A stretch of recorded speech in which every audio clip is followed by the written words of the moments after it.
최근에 저희 어머니께서 저한테 연락을 하셨습니다. 그래서 전화하시더니 다짜고짜 저한테 별일 없냐 이렇게 물어보셨습니다. 그래서 별일 없다 이렇게 얘기를 했는데 왜 그렇게 별일이 있냐라고 전화를 하셨냐고 물어보니까 얼마 전에 누가 제 번호로 전화를 해가지고 막 살려달라고 비명을 막 지르더랍니다. 그래서 살려줘 살려줘 막 이렇게 비명을 질러서 막 듣는 순간 당황하셔서 손도 떨리고 무슨 일이지?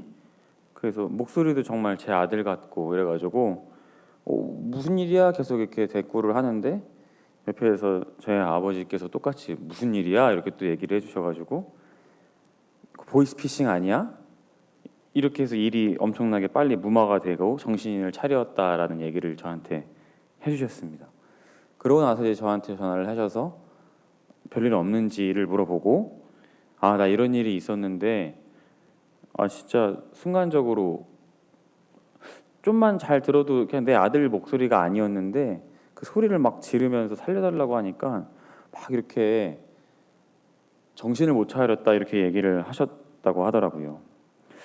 저희 집은 다행으로 이렇게 일이 끝났는데 요새 보이스피싱이 얼마나 많이 일어나는지 성도님들 한두 번 정도 전화는 아마 다 받아보셨을 겁니다. 제가 이것 때문에 한번 조사를 해봤는데 2016년에 1,470억 정도로 피해액을 받고 작년에 들어서 7천억, 한 해에만 7천억이 됐고 그래서 지금까지 보이스피싱이라는 사기가 나온 뒤로 총 피해액이 거의 3조 원까지 될 수 있다 이런 기사도 제가 봤습니다. 그러면서 또 최근에 안타까운 뉴스 중에 김민수 검사 사건이라는 것이 있었습니다. 아마 성도님들 되게 유명한 사건이라 아실 수 있는데 김민수 검사라고 사칭을 해서 취업 준비생인 20대인 김모 씨에게 사기를 쳤던 사고가 있었습니다. 근데 그냥 단순히 이게 그냥 금액을 잃고 어떻게 됐으면은 그냥 유명한 사건이 되지 않는데 속상한 것은 이 20대 취업 준비생이 결국 목숨을 끊었다는 겁니다. 그 이유인즉슨 그 사기를 쳤던 그 김민수 검사라고 말하는 그 사람이 물론 한 사람은 아니었고 조직이었더라고요. 나중에 알고 봤더니 전화를 해서 당신의 계좌가 범죄에 연루되었으니까 철저히 조사받지 않으면 당신은 2년 이하의 징역을 받는다. 그러니까 전화 끊지 말고 내 얘기를 잘 듣고 이렇게 잘 따라와라 이러면서 문자로 자기의 가짜 신분증도 막 보내주고 검사증 이런 거 다 보내주면서 자꾸 이 친구를 믿게 만들었더라고요. 그래서 11시간 동안 계속 전화기를 못 끊게 핸드폰 충전을 하게 하면서 압박을 막 합니다. 그리고 이 취업준비생이 돈이 많지 않았잖아요. 그래서 한 420만 원 있는 것을 거기 그대로 돈을 주고 이제 어디 카페에서 만나서 마무리를 지면 된다 이러고서 그 청년이 저기 전북 사람인데 서울까지 와서 카페에 가만히 와서 앉아 있는데 그 사기친 사람들이 오겠어요? 돈을 먹었으니까 올 리가 없죠. 근데 안타깝게도 이 20대 이 젊은이는 난 진짜 범죄에 연루되지 않았는데 왜 안 오지? 왜 안 오지? 카페에서 한참을 그렇게 기다리다가 결국에는 목숨을 끊었다는 이야기입니다. 나는 정말 연루되지 않았고 수사를 고의로 방해한 사람이 결코 아닙니다. 이런 유언을 남기고 그렇게 작년에 목숨을 끊는 안타까운 사건이 있었습니다. 이런 보이스피싱, 저희 어머니도 저한테 괜찮냐고 물어볼 정도의 이런 보이스피싱을 당하는 어떤 특징들을 보면 이 전화 받는 사람의 심리 상태를 아주 불안하게 만들어서 그 사람에게 올바른 판단을 못하게 한다는 것이죠. 아들이 아픕니다. 당신의 계좌가 범죄에 사용되어서 참고인 조사를 해야 됩니다. 이런 것 등 자꾸 이 사람이 불안하게 만들어서 정확한 사리 판단을 못하도록 실수를 저지르게 하고 선택을 잘못하게 만듭니다. 이 안타까운 얘기를 했는데 그런 이유가 오늘 본문의 배경이 어떻게 보면 잘못된 선택을 유도하도록 하는 보이스피싱과도 같은 장면이다 이렇게 보이기 때문입니다. 우리가 37장 읽었지만 66장에 어떤 얘기가 나오냐면 아수르라는 거대 강국이 예루살렘을 둘러싸서 협박을 하는 장면이 나옵니다. 아수르의 군대 장관은 랍사게라 하는 인물이었는데 제가 신대원 다닐 때 이 랍사게라는 인물이 잘 안 외워지는 거예요. 이름이 되게 독특하고 그래서 잘 외워져야 되는데 오히려 안 외워져서 이 아수르의 군대 장관으로 예루살렘을 포위한 사람은 누구인가 뭐 이런 문제였던 것 같아요. 그래서 제가 랍사게가 잘 안 외워져서 이 예루살렘을 포기한 나쁜 군인 이거 오줌 싸개도 똥 싸개도 아니고 거지 발싸개도 아니고 랍사게다 이렇게 외웠던 적이 있는데 하여튼 이 거지 발싸개 같은 랍사게가 둘러서서 소리를 칩니다. 내가 너희들한테 2,000필 말을 준다고 해도 그 위에 능히 올라탈 자가 너네한테 있느냐? 나의 부하들 가운데서 하찮은 한 명의 병사라도 너네가 물리칠 힘이 있느냐? 계속 비아냥거리면서 항복을 하다가 그가 36장 10절에 무슨 말까지 하냐면 이런 거짓말까지 합니다. 내가 이제 올라와서 너네 땅을 멸하는 것, 너네 예루살렘 성을 치는 것이 여호와의 뜻이지 않겠느냐 이렇게 얘기를 하는 거예요. 이 아수르 장관이 그런 소리를 하는 거예요. 여호와께서 내게 이르시기를 올라가 그 땅을 쳐서 멸하라. 하나님이 자기한테 얘기했다는 거예요.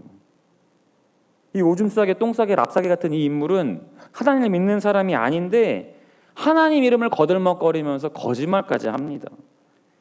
내가 여기를 치는 것이 너네 하나님 뜻인데 그러니까 빨리 항복해라. 마치 보이스피싱처럼 그렇게 이스라엘 사람들의 마음에 혼란을 가중시키는 것이죠. 이 상황이 매우 급박한 상황이기도 했고 그리고 더 한 가지 그들이 이렇게 흔들리는 가장 큰 이유는 이 사람이 아수르의 장군인데 이 말을 아주 유창한 유다 말로 하고 있는 것입니다. 이 상황이. 그래서 이스라엘 진영에서는 백성들이 다 듣지 않게 우리가 아람 말을 다 들을 수 있는 사람들이 있습니다. 그러니까 당신네 언어로 이 얘기를 하십시오 했더니 아니라고 나는 유다 말로 계속 백성들과 그 마음의 혼란을 가중시키기 위해서 유다 말로 그렇게 소리 치면서 하나님이 이 성을 멸하라 이렇게 얘기했다는 것이죠. 이런 이야기를 들으니 성 안에 있는 백성들과 고관들이 어떻게 마음이 불안하지 않을 수 있겠습니까? 삽시간에 소문은 퍼지고 우리 진짜 하나님이 이 성을 넘겨주셨나?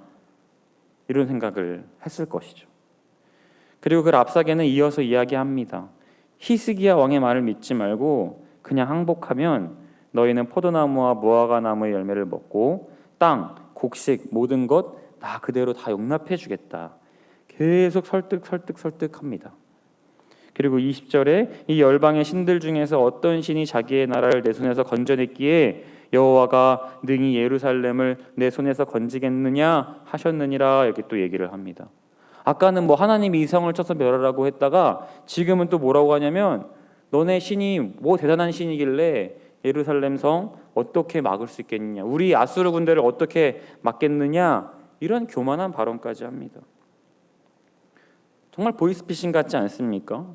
앞뒤가 맞지 않습니다. 아까는 하나님이 치라고 했는데 지금은 아무리 하나님이라고도 너네를 지켜줄 수 없다 이런 얘기를 하면서 마음을 흔들어 놓으면서 올바른 선택, 파악하지 못하도록 이스라엘 백성을 계속해서 압박합니다. 이제 아수르한테 항복하는 것이 정말 더 편하지 않은가? 항복하면 우리 편하게 다 모든 것을 용납해 준다는데 그냥 성문을 열고 무혈 입성을 하도록 둘까? 이런 어떤 고민과 이런 마음들이 심할 때 그들은 문득 선택하지 않고 다행히도 히스기야 왕은 정말로 다행인 것은 이사야 선지자를 찾게 된다는 것입니다. 이것이 히스기야 왕이 남유다 왕 중에서 칭찬을 받는 가장 큰 이유가 아닐까 싶습니다. 히스기야 왕은 가장 어렵고 힘들 때 제일 먼저 하나님의 선지자 이사야를 찾습니다. 하나님을 찾았다는 이야기죠. 사랑하는 성도님들, 눈앞에 놓여있는 상황에서 어떤 선택을 해야 될지 전혀 갈피를 못 잡으시겠습니까? 그러면 하나님께 물어보십시오. 하나님께 물어봐도 잘 모르겠습니까? 그러면 하나님을 잘 믿는 우리 믿음의 공동체 혹은 주님의 종들에게 기도를 부탁하십시오. 그러면 그 길이 차차 열리기 시작할 것입니다. 이 안타까운 것이 선택의 기로에서 그 순간의 감정으로 선택했다가 나중에 후회하는 일이 참 많더라는 것입니다. 우리 과거의 생각 조금만 돌아봐도 그런 일들이 좀 있지 않습니까?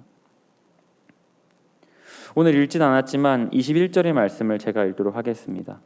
아모스의 아들 이사야가 사람을 보내어 히스기야에게 이르되 이스라엘 하나님 여호와께서 말씀하시되 내가 아수르 사네립 왕의 일로 내게 기도하였다 하시고, 이건 이사야가 전달하는 건데요, 하나님이 그렇게 응답하셨다는 거예요. 너가 이 일로 나한테 기도했구나 이러면서 기도한 히스기야 왕을 칭찬하시는 대목이 나옵니다. 하나님이 그 기도에 응답해 주셨다는 겁니다. 이 상황이 급박하고 어려워서 왕으로서 선뜻 선택해버릴 수도 있었던 그 절박한 상황에, 긴박한 상황에 그는 이사야를 찾고 하나님을 찾아서 하나님께서 살 길을 내어주셨다, 그렇게 하나님이 친히 기도로 응답하시는 장면이 나옵니다. 그 뒤에 성도님들 다 아시겠지만 어떻게 됩니까? 거대 강국 아수르 군대 18만 5천 명이 그냥 하루 만에 시체가 되었다라는 사실입니다. 할렐루야. 우리 어려운 시기가 계속 되면서 코로나도 그렇고 사람 사는 것도 그렇고 세상은 점점 더 흉흉해지고 이런 보이스피싱 같은 사기를 치고 아수르를 앞에 둔 예루살렘처럼 우리 위태위태한 시기가 매번 우리 앞에 놓여 있는 것만 같습니다. 그럴 때 우리는 누구의 말을 들어야겠습니까? 우리는 이럴 때일수록 더욱더 하나님의 말씀을 붙들어야 할 줄 믿습니다. 하나님의 말씀을 전한 이사야에게 귀를 기울였던 히스기야 왕처럼 우리도 매주 선포되는 말씀, 하나님의 음성이 선포될 때 우리 그 말씀에 아멘으로 화답하면서 우리에게 길을 내어주시고 말씀으로 역사해 주시는 하나님을 믿으면서 나아가기를 축복합니다.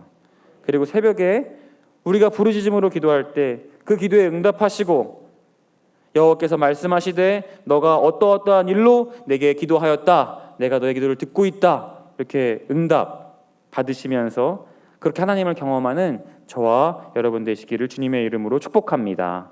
기도하겠습니다. 하나님 아버지, 세상이 점점 흉흉해지고 어려워질 때 우리가 해야 되는 것, 하나님의 말씀을 더 붙드는 것입니다. 주님의 말씀으로 우리의 중심을 잡아주시고 하나님의 말씀, 기도로 이 어려운 시국을 잘 이겨낼 수 있는 모든 성도님들 될 수 있도록 인도하여 주옵소서. 존귀하신 예수님 이름으로 기도합니다. 아멘.